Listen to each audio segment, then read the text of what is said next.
Assalamu alaikum and welcome back to the channel. This is Red Prep. I'm building up to Manchester United opening fixture in the Carabao Cup against a Barnsley side playing in League One at Old Trafford in midweek. The European teams coming into the tournament at this stage. United play against a League One side.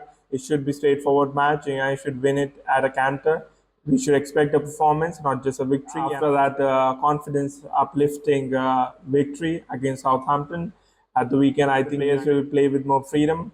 There might be some changes, some youngsters might be brought in like Toby Collier. We should see some entertaining football and goals finally at Old Trafford this season. Coming to head-to-head, we've already played against Barnsley this season. I actually won against them. Our under-21 side played against them 1-3-2. And the likes of Harry Amas already beat Barnsley. He might be brought in for this match if MAZRAOI and Martinez are not fit enough for this. The last time we played Barnsley was in 2009 at the same stage in the same competition. It was called Carabao Cup at that moment. But Barnsley have defeated us. It was back in 1998 in a FA Cup match when Barnsley defeated Manchester United. Obviously, coming into this match, Barnsley were given a setback. They lost 3-0 at the weekend against Stevenage. Before that, they hadn't lost in League One. Obviously, the only defeat was against Manchester United under-21s. Obviously, the weekend loss will have shook their confidence further. They know that they have to put the Herculean effort, and United have to be completely off color if they have any chance to win this match. Coming to players to watch, of course, I want to give it a twist this time around and look at defenders. Of course, Matthijs de Ligt with his man of the match performance on the weekend scored that goal. After all the criticism, all that scrutiny on the international stage, he came back, showed his personality and fortitude, and got the early goal, defended well. He just suffered cramps at the end.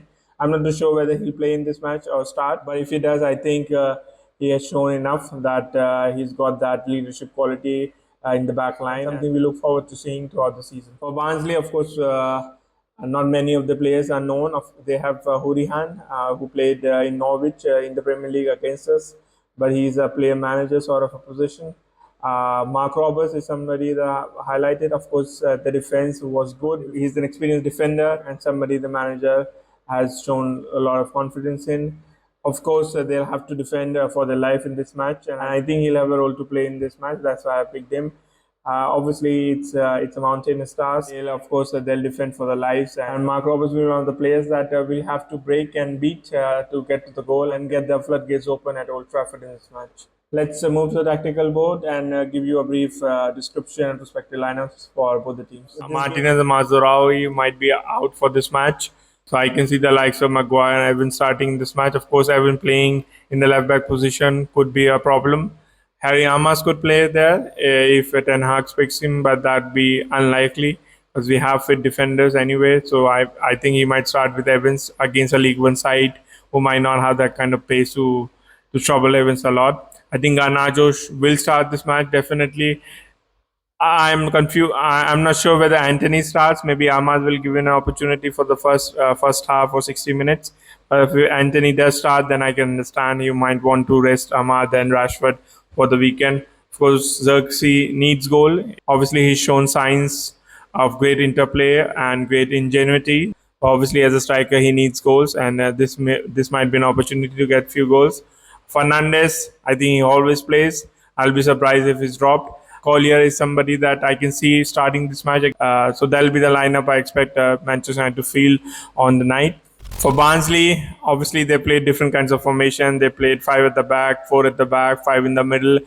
One thing is for sure that they will camp around their box. They'll put a wet blanket on the Old Trafford pitch. They'll try to squeeze United. They'll want to be compact and camp around their 18-yard box and the area, especially in the middle of the field. So they might play with 5 defenders or they might play with 5 midfielders, but definitely they'll be hoping to get a draw in regulation time and go for penalties or get a goal on the counter-attack. Obviously, they beat Sheffield United in the last round, who play in Championship and were playing in the Premier League last season. So they might get some confidence from that victory and they might come up with a plan to counter-attack us and get that early goal. But I'd be surprised if they actually attack United and leave themselves open at the back, because United are good in transition and they've got players like Garnacho and if Ahmad or Rashford start to exploit that space behind the back line. So to be honest, I expect it to be a straightforward match. If United get the early goal, then floodgates might open and we might get 4 or 5. But if not, I think it will be cagey because Barnsley will make it a cagey affair and attritional. And I think United have to move the ball around quick. They have to be patient and take the opportunities when they arrive. This game comes as a good juncture for United. They won at the weekend, so they've got confidence. Some players still need the fitness and mileage in the legs. So this game against League One side offer an opportunity to play those players. Obviously, Casemiro didn't play. Toby Collier needs games. The likes of Anthony might be brought in for this match. So it'll be interesting how many first teamers start in this match.